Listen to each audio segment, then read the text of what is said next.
Hello दोस्तों, मैं राज और राज इंडक्शन में आपका स्वागत करता हूं। दोस्तों आज का जो वीडियो का टॉपिक रहेगा वो आपका इंडक्शन कुकटॉप के ऊपर में रहेगा। दोस्तों मेरे पास यहाँ पे इंडक्शन कुकटॉप है, इसका कोई कंपनी नेम तो नहीं है।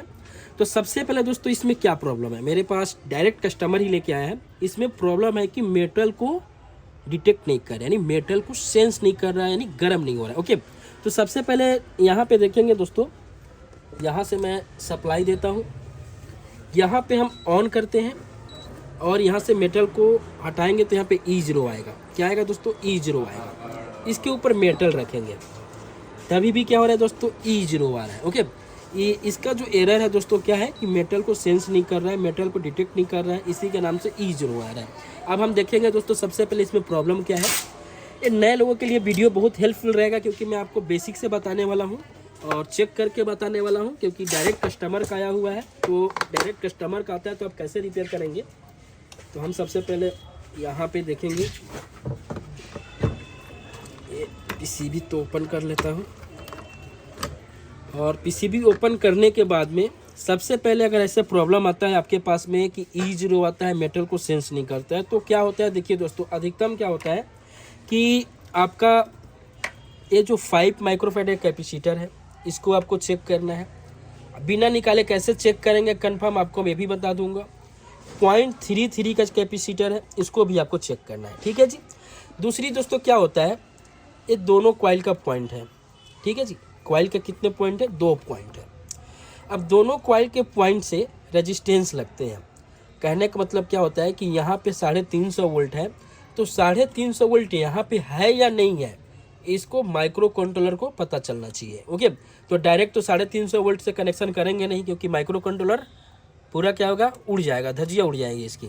हम क्या करेंगे, इसके लिए रेजिस्टेंस लगाएंगे, ये वोल्टेज को और करंट को ड्रॉप करेंगे डिवाइडर बना के बैक टू बैक। उसके बाद दोस्तों हम माइक्रो कंट्रोलर को बताएंगे, तो माइक्रो कंट्रोलर को पता चलेगा कि यहाँ पे कितने वोल्ट है, कितने वोल्ट नहीं है। ओके, ये आपका हो गया।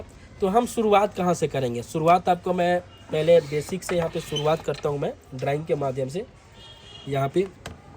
और सबसे पहले यहाँ पे देखेंगे, यहाँ पे हमारा क्या है, यहाँ पे मैं बना देता हूँ रेक्टिफायर। ठीक है जी, यहाँ पे मैं रेक्टिफायर बना देता हूँ। 2 3 4 तीनों बीच वाला पिन पे हमको 220 वोल्ट आता है। कितनी आता है दोस्तों? बीच वाले पे 220 वोल्ट आता है, AC वोल्ट आएगा। ठीक है जी, ये मैंने इसको निगेटिव कर दिया। ठीक है, और इसको मैं पॉजिटिव कर देता हूँ। हो सकता है थोड़ा बहुत मिस्टेक हो दोस्तों, तो उसके लिए सॉरी। यहाँ पे ये हमारा, इसको मैं निगेटिव बना दिया, इसको मैंने पॉजिटिव बना दिया। अब क्या होता है, इसके पॉजिटिव से पहले एक लगता है इंडक्टर कॉइल। ठीक है जी, यहाँ पे मैंने एक इंडक्टर कॉइल लगा देता हूँ फेराइट कोर का। ओके, उसके बाद दोस्तों यहाँ पे हमारा निगेटिव हो गया। उसके बाद दोस्तों क्या होगा, यहाँ पे देखेंगे सबसे पहले यहाँ पे एक लगेगा आपका कैपेसिटर। यहाँ पे एक कैपेसिटर लगेगा 5 माइक्रोफैराड 400 वोल्ट, या दोस्तों 4 माइक्रोफैराड 400 वोल्ट। एक कैपेसिटर दोस्तों आपका AC एंड DC में भी काम करता है। ओके, तो आप गलत फहमी ना रहना कि बहुत जगह AC में भी लगता है, बहुत जगह DC में भी लगता है। तो कैपेसिटर का काम क्या है? नॉर्मली दोस्तों आपने यहाँ पे 220 वोल्ट इनपुट दिए। ठीक है जी, उसके बाद दोस्तों ये फेराइट कोर लगा यहाँ पे इंडक्टर। ओके, इंडक्टर कॉइल लगा। उसके बाद दोस्तों यहाँ पे हम क्या किए, हम इस वोल्टेज को जब आपका IGBT स्विचिंग करेगा तो यहाँ पे वोल्टेज कम हो जाएंगे, तो मैनेज करने के लिए हम क्या करते हैं दोस्तों, एक कैपेसिटर लगाते हैं कि क्या होगा दोस्तों, वोल्टेज को बढ़ा के रखेगा, वोल्टेज को स्टोर करके रखेगा। तो 220 से हमारा सीधे क्या वोल्टेज हो जाएगा, 320 हो जाएगा। 100 वोल्ट बढ़ाने का काम करता है कैपेसिटर। कौन सा? 5 MFD या दोस्तों 4 MFD जो भी लगाओ। उसके बाद दोस्तों हम क्या करते हैं, यहाँ से एक निगेटिव गया, IGBT बना देता हूँ दोस्तों मैं यहाँ पे मैं IGBT बना देता हूँ। 1 पिन, 2 पिन, 3 पिन। ये आपका दोस्तों मैंने इसको गेट बना देता हूँ और इसको मैंने क्या करता हूँ, निगेटिव बना देता हूँ। अब यहाँ पे मैं डायरेक्ट निगेटिव नहीं देते, यहाँ पे एक जंपर लगा कर देते हैं। क्यों? क्योंकि आपका एमीटर टू कलेक्टर, ये आपका एमीटर हो गया आईजीबीटी का, ये आपका कलेक्टर हो गया, गेट हो गया। कलेक्टर पे दोस्तों हमने क्या किया, ये आपका जो पॉजिटिव वाला वायर आया कैपेसिटर के बाद, हम यहाँ पे लगा देते हैं जो मेन आपका इंडक्शन का कॉइल है वो कॉइल लगा देते हैं। ठीक है, ये दोनों पॉइंट हो गया। यहाँ से 330 वोल्ट गया, फिर एक कॉइल के होते हुए 330 वोल्ट आ गया आईजीबीटी के कलेक्टर पे। ओके, फिर ये दोनों पॉइंट से रेजिस्टेंस लगा के हम माइक्रो कंट्रोलर कर देते हैं, बात की बात है।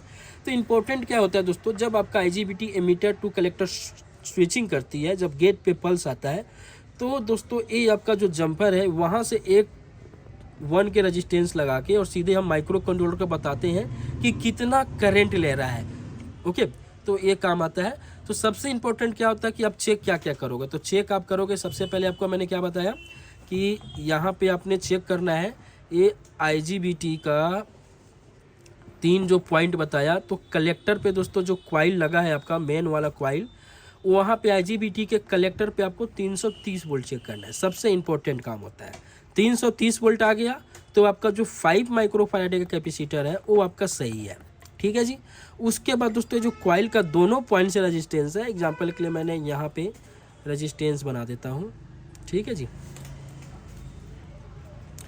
बैक टू बैक रेजिस्टेंस बना देता हूँ मैं, ये माइक्रो कंट्रोलर पे चला जाएगा। मैं यहाँ पे रेजिस्टेंस बना के डिवाइडर बना दिया, फिर इससे भी रेजिस्टेंस बना दिया, फिर इससे रेजिस्टेंस बना दिया, फिर ये भी माइक्रो कंट्रोलर पे चला गया, फिर एक रेजिस्टेंस बना के मैं डिवाइडर बना दिया, एक ग्राउंड हो गया। ओके, तो ये रेजिस्टेंस का कैलकुलेशन करके हम वोल्टेज निकाल सकते हैं, कितना होना चाहिए कितना नहीं होना चाहिए, ये आपका मेन वोल्टेज है। तो अगर कॉइल के इनपुट और कॉइल के आउटपुट का माइक्रो कंट्रोलर पे वोल्टेज सही है, आपने डिवाइडर बना लिया, कैलकुलेशन कर लिया, उसके बाद दोस्तों आपने 5 mmd के कैपेसिटर को चेक कर लिया, वो भी सही है, यहाँ पे 330 वोल्ट है, वो भी सही है। उसके बाद दोस्तों आप आईजीबीटी को भी चेक करेंगे।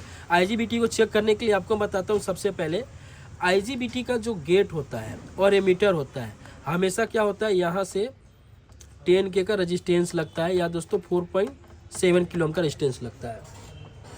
ओके, तो हम सबसे पहले प्रैक्टिकली देखते हैं क्या खराब है इसमें। तो यहाँ पे मैं क्या करता हूँ, सप्लाई देता हूँ। ठीक है जी। अभी आपको मीटर को दोस्तों डीसी रेंज में रखना है, और यहाँ पे हम क्या करेंगे, यहाँ पे हम लेते हैं निगेटिव। मीटर आपको दिखना चाहिए, तो मैं यहाँ पे रख देता हूँ। यहाँ पे हम लेते हैं निगेटिव। निगेटिव कॉमन होता है दोस्तों, पीसीबी में कहीं से भी ले सकते हो। सबसे पहले आपको क्या बताया, आईजीबीटी के बीच वाले पिन पे, तो आईजीबीटी का बीच वाला पिन है। ठीक है जी, यहाँ पे देखिए कितना वोल्टेज आ रहा है, 227 वोल्ट आ रहा है। कितना दोस्तों, 227। हम इसको एसी वोल्ट कितना दे रहे हैं, इसको भी आपको मैं चेक करके बता देता हूँ। हम इसको मीटर को एसी रेंज में करते हैं। मैंने आपको थ्योरिकल क्या बताया था, रेक्टिफायर के दोनों बीच वाले पॉइंट पे एसी वोल्ट आता है, जितना भी आप अप्लाई करो उससे अधिक वोल्टेज यहाँ पे होना चाहिए। तो आप यहाँ पे एसी वोल्ट देखो 254 है, और डीसी उल्टा कम है। जो यहाँ पे वोल्टेज 254 एसी वोल्टेज है, ये 350 के समथिंग डीसी होना चाहिए, कलेक्टर पे होना चाहिए, उल्टा कम आ रहा है। तो कम आने का कारण क्या है, सबसे पहले हम यहाँ पे देखेंगे। तो आपको मैंने क्या बताया, कैपेसिटर 5 माइक्रोफैराडे का, हम 5 माइक्रोफैराडे यहाँ पे। तो दोस्तों सबसे पहले इंपॉर्टेंट क्या होता है, जो आपका यहाँ पे 5 माइक्रोफैराडे कैपेसिटर है, कभी कभी क्या होता है, ऊपर से आपको फटा हुआ दिख जाता है, फुला हुआ दिख जाता है, ओके, वीकली दिख जाता है। लेकिन कभी कभी क्या होता है, इंटरनल अंदर की बात करूँ तो अंदर से भी कभी कभी क्या होता है दोस्तों, लेग कमजोर हो जाते हैं, अंदर से फट जाते हैं, तो पता नहीं चलता है। ओके, तो इम्पोर्टेंट क्या होता है कि आप वोल्टेज को चेक किए करो। तो सबसे पहले हम क्या करेंगे, कैपेसिटर को बाहर ही निकाल लेते हैं। ठीक है जी, यहाँ पे मैं कैपेसिटर को बाहर निकाल लेता हूँ। अब आप देखेंगे यहाँ पे, तो यहाँ पे देख सकते हैं कि वीक नज़र आ रहा होगा, फटा नज़र आ रहा होगा। इसका मतलब खा पी के समझ लो सेहत अपना बना लिया है। अंदर ही, इसके अंदर से ही पता चलता है कि ख़राब है कि नहीं ख़राब है, और बाहर से भी पता चलता है। लेकिन अगर बाहर से ना दिखे तो अंदर को बिना निकाले आपको पता नहीं चलेगा। निकालोगे कब, जब आप सही से आप यहाँ पे वोल्टेज चेक करोगे, तभी तो निकालोगे। उसके बाद आपका कैपेसिटर ख़राब है तो उसको मल्टीमीटर चेक ही नहीं करना है, नया लगाना है कैपेसिटर। तो हम यहाँ पे कैपेसिटर नया लगा देते हैं। 5 mmd का है तो दोस्तों 5 mmd लगाएंगे। तो तो दोस्तों सबसे पहले आप देखेंगे यहाँ पे तो 5 माइक्रोफैराड है, 400 वोल्ट का कैपेसिटर है। आप कैपेसिटर यहाँ पे नया लगा रहे हो या पुराना लगा रहे हो, कैपेसिटर को मल्टीमीटर से चेक करके ही लगाना, कोई दिक्कत नहीं है। ओके, और ये BM की है, अच्छी क्वालिटी कैपेसिटर होती है। बाकी दोस्तों आपको बताऊँ, बहुत कोई बोलता है कि कैपेसिटर लगाता हूँ ख़राब हो जाता है बहुत दिन, कम दिनों में। तो अगर ऐसे प्रॉब्लम आता है तो आप एक बार कॉइल को भी चेक कर लिया करो। कॉइल अगर ओवर हीट हो जाएगा तभी भी ऐसा होगा, या दोस्तों आपके पास लो वोल्टेज होंगे तभी भी ऐसा प्रॉब्लम क्रिएट होगा। ओके, तो हम यहाँ पे कैपेसिटर लगा देते हैं। कैपेसिटर लगाने के बाद दोस्तों अब मैं यहाँ पे सबसे पहले वोल्टेज चेक कर लेते हैं। ठीक है जी, जो मैंने पहले आपको चेक करके दिखाया था सेम टू सेम वैसे ही चेक कर लेते हैं। ये आपका नेगेटिव हो गया। यहाँ से हम पहले इसके चेक करते हैं। यहाँ पे आप देख सकते हैं कितना आ गया, 344 वोल्ट। पहले कितना आ रहा था, 227 वोल्ट आ रहा था DC वोल्टेज।